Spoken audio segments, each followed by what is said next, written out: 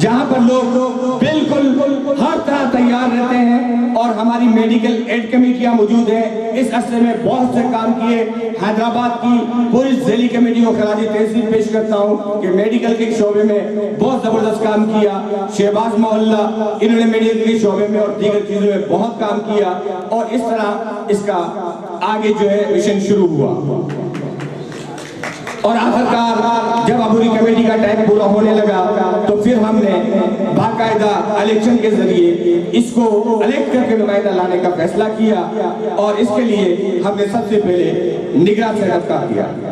اور میں خراج تحسین پیش بھی کرتا ہوں اور نگراں سیٹ اپ کا تعارف کرانے کے لیے میں نگراں سیٹ اپ کے ایک ہونہار باصلاحیت ایسے شخص کو میں آپ کے سامنے متعارف کراتا ہوں جنہوں نے اس تنظیم اس جماعت میں ایک نئی روح پھینکی, ایک جدت دی اور اتنی محنت کی کہ ہم سب اس کو آج سلام پیش کرتے ہیں. بھرپور تالیوں میں استقبال کریں عرفان شاہین.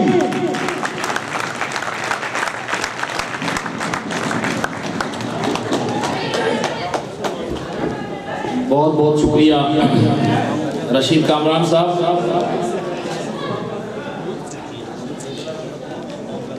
28 ستمبر 2020 کو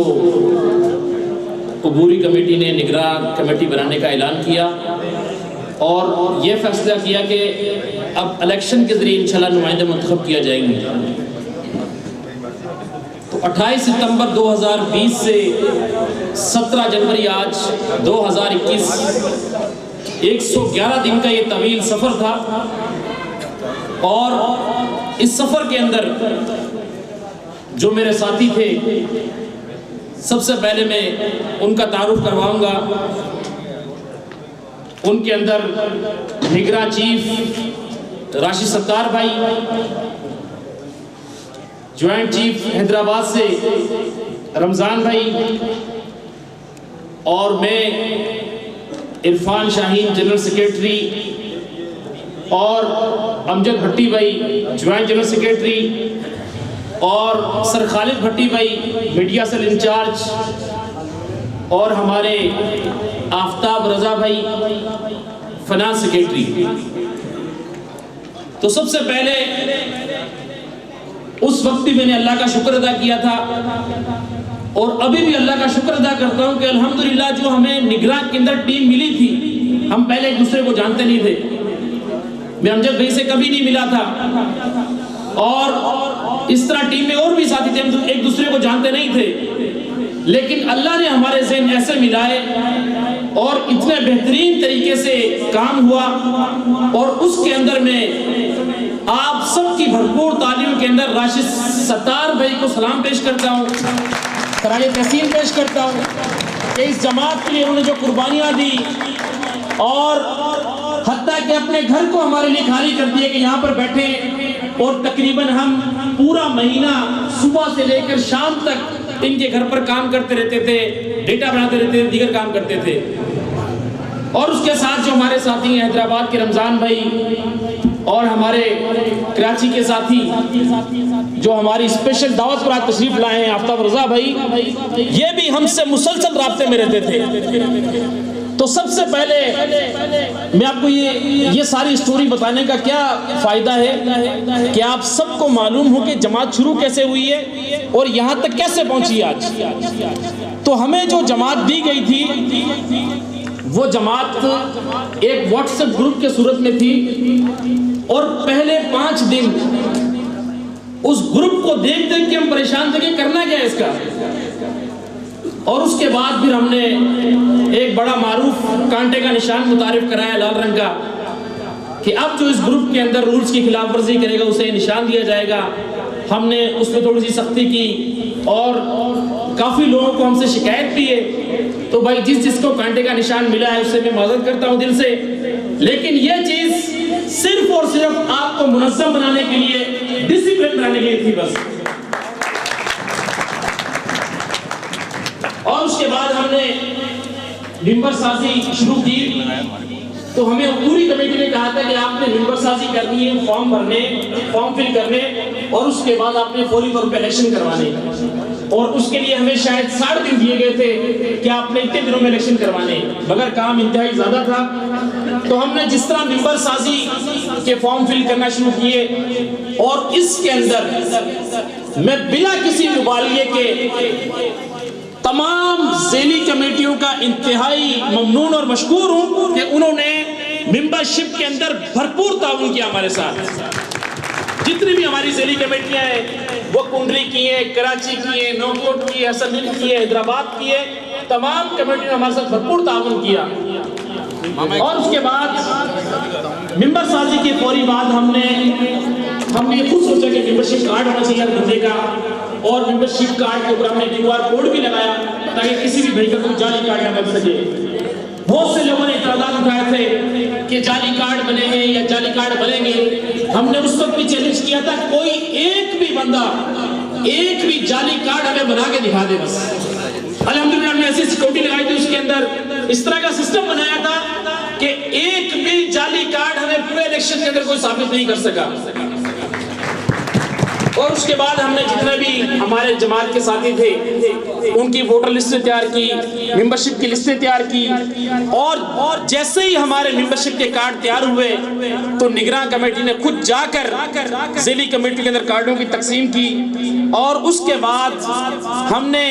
ذیلی کمیٹی نے بھی کتابیں تیار کی ممبرشپ کی، وہ انشاءاللہ قریب آپ کو دی جائیں گی۔ اور اس کے بعد ہم نے الیکشن کمیشن بنانے کا اعلان کیا۔ تو الیکشن کمیشن کے اندر جو ہمارے ساتھی فہیم اکرم بھائی اور ڈاکٹر عبدالعزیز ایوان صاحب، میں برادری کے اندر ان کو سب سے معزز اور سب سے بہترین شخصیت سمجھتا ہوں، اور ان کو سلام پیش کرتا ہوں کہ انہوں نے الیکشن کے اندر بالکل ایک نوجوان شخص کی طرح کام کیا، ماشاءاللہ بڑا کوپریٹ کیا، بڑا تعاون کیا۔ اور محمد سلیم بھٹی بھائی ہیں، اور ماسٹر شبیر صاحب کراچی سے، فاج محمد بھٹی صاحب، سر جاوید صاحب۔ تو الیکشن کمیشن کا جیسے ہی اعلان ہوا تو اس کے بعد الیکشن نے اپنی سرگرمیاں شروع کر دی۔ تو میں بلا کسی تاخیر کے الیکشن کمشنر مارواڑی بھٹی جماعت پاکستان، آپ سب کی تعلیموں میں دعوت دیتا ہوں فہیم اکرم صاحب کو کہ وہ آئیں اور الیکشن کمیشن کی کارروائی سنائیں۔ السلام علیکم۔ سب سے پہلے تو میں مارواڑی بھٹی جماعت پاکستان کا شکر گزار ہوں کہ انہوں نے مجھے بولنے کا موقع دیا اور اپنی ٹیم کا تعارف کروانے کا موقع دیا، کیونکہ یہ جماعت کے بارے میں ہم جو ہے وہ چل رہا تھا قصہ سن رہے تھے کہ جب وجود میں آئی، اس کے بعد نگراں سیٹ اپ آیا، اس کے بعد نگراں سیٹ اپ نے ہمیں الیکشن کروانے کے لیے بلایا، تو یہ سارا قصہ تقریباً تعارف آپ لوگوں کے سامنے ہو چکا ہے، تو میں ریپیٹ نہیں کرنا چاہوں گا۔ تو میں صرف جو ہے وہ جو الیکشن کروایا گیا ہے، صاف اور شفاف الیکشن کروانے کے لیے مجھے جو ٹیم دی گئی، میں اس کا چھوٹا سا تعارف کروانا چاہوں گا کہ کس طرح انہوں نے یہ الیکشن کا جو پیریڈ ہے کیسے گزارا، اور اس الیکشن کو متنازع نہ ہو، صاف شفاف ہو، اس کے لیے کیسے اقدام، کون کون سے انہوں نے جو ہے وہ اقدام اٹھائے اس کے لیے، وہ سب میں تھوڑا سا چھوٹا سا ایک جو ہے وہ کنکلوژن طور پہ خلاصہ جو ہے وہ بیان کروں گا۔ اس کے اندر ہمارے پاس جو ہے وہ کچھ ایکسپیرینس لوگ بھی شامل ہیں جنہوں نے ویسے بھی الیکشن کے اندر کافی حصہ لیا ہے۔ تو سب سے پہلے ہمارے عبدالعزیز ڈاکٹر عبدالعزیز ایوان صاحب، وہ ابھی یہاں موجود نہیں ہیں کیونکہ ان کی کچھ طبیعت ناساز ہے، لیکن انہوں نے کنڈری میں جو ہے کنڈری پولنگ اسٹیشن میں میرے ساتھ کام کیا۔ میں خود ان کی کارکردگی سے اتنا حیران پریشان ہوا کہ جس طرح انہوں نے کام کیا کوئی نوجوان بھی ہمارے آج کل کے کام نہیں کر سکتے ہیں۔ میں تھوڑا سا پریشان ہوا تھا کہ جب ہم نے 2 پولنگ اسٹیشن کے لیے اسٹاف کو الگ الگ کیا تو میں تھوڑا سا اس چیز میں پریشان تھا کہ یہاں پر معاملات کو ہینڈل کرنے کے لیے نوجوان کوئی حضرات ہوں جن کی ضرورت ہو تاکہ کوئی مسائل اگر کوئی اس طرح کے درپیش ہوں ان کو حل کیا جائے، لیکن میں ڈاکٹر صاحب کی جو ہے وہ پرسنالٹی سے اور ان کے کام سے اتنا امپریس ہوا کہ آدھے سے زیادہ کام ہمارا انہوں نے خود ہی کر دیا. اس کے بعد محمد سلیم بھٹی صاحب اور ماسٹر شبیر احمد صاحب جو ماشاءاللہ بہت ایکسپیرینسڈ ہیں اور وہ ابھی بھی جو ہے وہ عمر کوٹ کے اندر ہیں, ضمنی الیکشن کے لیے ڈیوٹی پہ گئے ہوئے ہیں. انہوں نے بھی اپنی جو ہے وہ ایکسپیرینس سے کافی, کیونکہ الیکشن کا جو پروسیس ہے آپ لوگوں نے جو ہے وہ صرف یہ دیکھا ہوگا کہ پولنگ اسٹیشن کے اوپر آپ کو ایک بیلٹ پیپر دیا گیا اور بوتھ کے اوپر جا کر آپ نے تھپا لگا دیا, ووٹ ڈال دیا اور اس کے بعد رزلٹ آ گیا. صرف یہ الیکشن نہیں تھا, الیکشن کروانے کے لیے جو پورا پروسیس چلا ہے اس کے اندر کس طرح بیلٹ پیپر بنے, کیا معاملات ہوئے, جس طرح رجسٹرڈ جو ہمارے ممبرشپ کارڈ کے حوالے سے عثمان بھائی نے بتایا آپ لوگوں کو کہ وہ جعلی نہیں بن سکتے تھے, اسی طرح ایسے ہی بہت سارے اعتراضات اٹھائے گئے کہ بیلٹ پیپر بھی جعلی بن سکتے ہیں, ایکسٹرا آ سکتے ہیں. تو ہم نے ان بیلٹ پیپر کے اوپر بھی QR کوڈ اس طرح کا منتخب کیا کہ کوئی بھی ان کی سیریل نمبر یا کوئی مطلب کسی کو کچھ نہیں پتا تھا کہ کس طرح آئے گا بیلٹ پیپر, اور کوئی دیکھنے کے بعد بھی اس کو کاپی نہیں کروا سکتا تھا. اس کے بعد کراچی میں جو ہمارے پولنگ اسٹیشن کے اوپر جنہوں نے خدمات انجام دی ہیں, تاج محمد بھٹی صاحب اور ہمارے عبد العزیز سر جاوید اقبال صاحب جو کہ ہمارے ٹیچر بھی ہیں, ان کی بھی بہت زیادہ خدمات انجام دی, انہوں نے کراچی کے سارے معاملات کو سنبھالا. تو الحمدللہ بڑے طریقے سے الیکشن کے انتظامات سب کیے گئے. میں ہلکی پھلکی سی روشنی اس کے اوپر ڈالوں گا کہ کیسے معاملات جو وجود میں آئے, پولنگ اسٹیشنز کس طرح بنائے گئے, ان کی جو ہمارے پاس کاغذی کارروائی ہے وہ کس طرح کی گئی. کیونکہ جب الیکشن اناؤنس ہوا, الیکشن کمیشن کو لایا گیا, تو سب ساتھیوں کے علم میں ہے کہ کس طرح کے اعتراضات اٹھے. ہم تو حیران پریشان ہو گئے کہ جو سوالات آ رہے ہیں جس طرح کے کہ واقعی ممبر چاہ رہے ہیں کہ الیکشن ہو. سب کی الگ الگ قسم کی فرمائشیں, ہمارے ساتھ ایسا کیا جائے, ہمارے ساتھ ویسا کیا جائے. تو میں الحمدللہ جو ہے وہ یہ چیز بہت یقین سے کہہ سکتا ہوں کہ جتنے بھی فیصلے کیے گئے ڈیورنگ الیکشن پیریڈ وہ اس مارواڑی بھٹی جماعت کے وسیع تر مفاد میں کیے گئے. اگر اس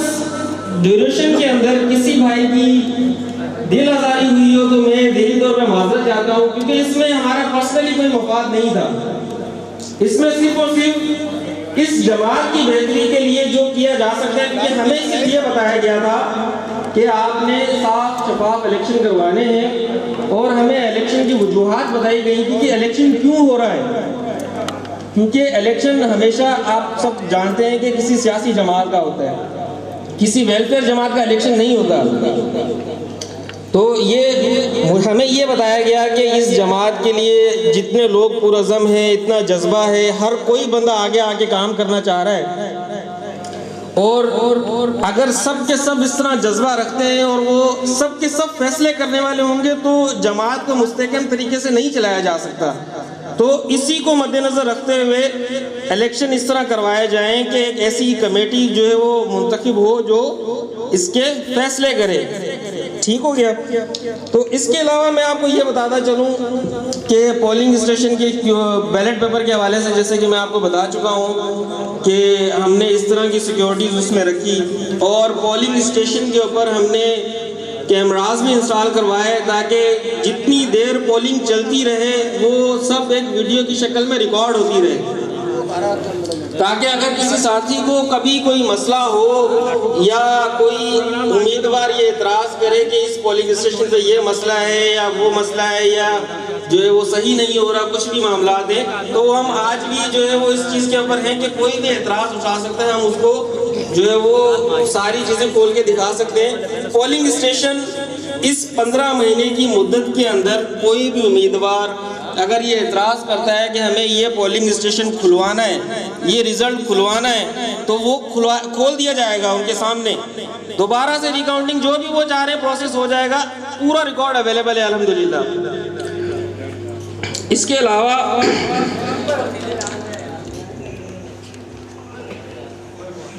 جو ووٹر لسٹیں تھی کارڈز کے حساب سے ایک ایک جو بھی ووٹر آئے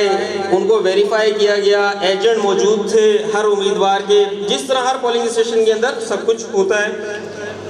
اس کے علاوہ سب سے اہم مرحلہ پولنگ اسٹیشن پہ پولنگ ختم ہونے کے بعد جب رزلٹ اناؤنس ہوئے، رزلٹ بنایا گیا، ہر امیدوار کا ایک ایجنٹ موجود تھا، ان کے سامنے ہر چیز ٹرانسپیرنٹ تھی۔ ایسا نہیں کہ کسی ایجنٹ سے کچھ چھپایا گیا یا کسی کو کچھ اعتراض ہوا۔ اس چیز کا ثبوت یہ تھا کہ جب رزلٹ شیٹ پہ رزلٹ بنایا گیا تو ہم نے جتنے بھی ایجنٹ تھے اس امیدوار کے ایجنٹ سے اس سے دستخط کروائے اور اس سے یہ ہم نے حلف کیا کہ اگر آپ کو کسی چیز کا کوئی اعتراض ہے تو آپ ابھی بتا سکتے ہیں، اگر اعتراض ہے کچھ بھی آپ سائن نہ کریں بتا سکتے ہیں، اگر اعتراض نہیں ہے تو کیمرے کے سامنے آپ نے اس رزلٹ شیٹ کے اوپر سائن کریں، وہ ایجنٹس کی دستخط کیے ہوئے رزلٹ شیٹ ہمارے پاس موجود ہے۔ تو اسی لیے اسی بنا پر میں نے کہا اگر کوئی بھی امیدوار اس جو مدت کے اندر کوئی اعتراض کرتا ہے کہ ہمیں یہ پولنگ اسٹیشن کھلوانا ہے تو وہ بھی کھلوایا جا سکتا ہے۔ اس کے علاوہ ایک چھوٹی سی اناؤنسمنٹ ہے کہ انسرٹینٹی کہیں بھی ہو سکتی ہے کہ اگر اس مدت کے اندر کوئی بھی امیدوار استعفیٰ دیتا ہے،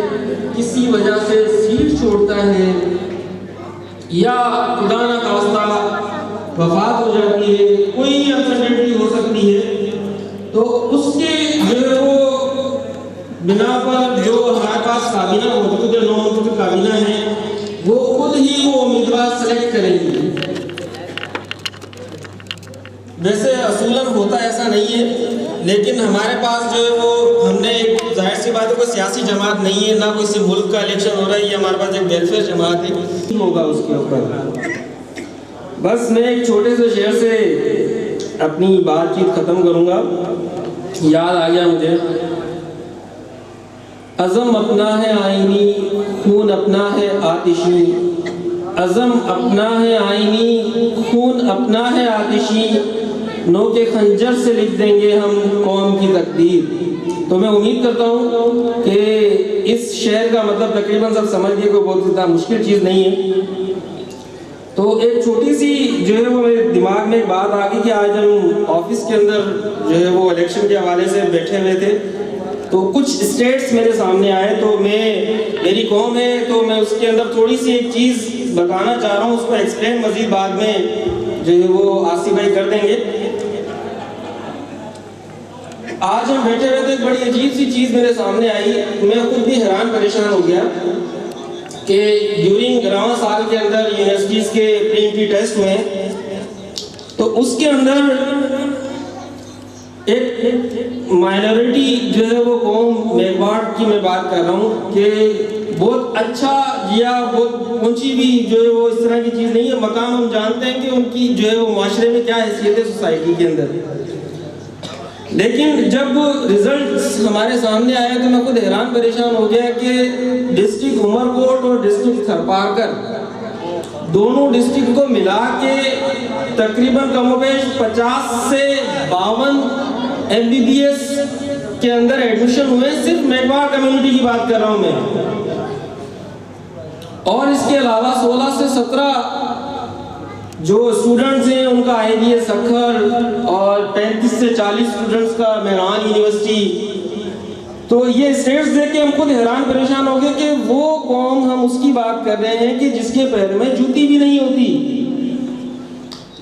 ان کا لک بھی ایسا نہیں ہے کہ ہم اس کو کنسیڈر کریں کہ بٹھانے کی، ایون وہ خود اپنے ہی لوگوں کے درمیان میں نہیں بیٹھ سکتے، لیکن انہوں نے یہ چیز سمجھ لی کہ ہمیں یہ سوسائٹی عزت کیسے دے سکتی ہے، ہمیں اس سوسائٹی میں کیسے عزت ملے گی،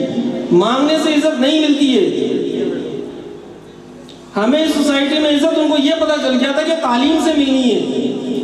جب ہمارے پاس تعلیم ہوگی، ہم کسی مقام پہ ہوں گے، اگلا بندہ خود ملنے آئے گا. تو میں سمجھتا ہوں کہ اس بات کو مزید ایکسپلین کرنے کی ضرورت نہیں ہے. تو بہت بہت شکریہ.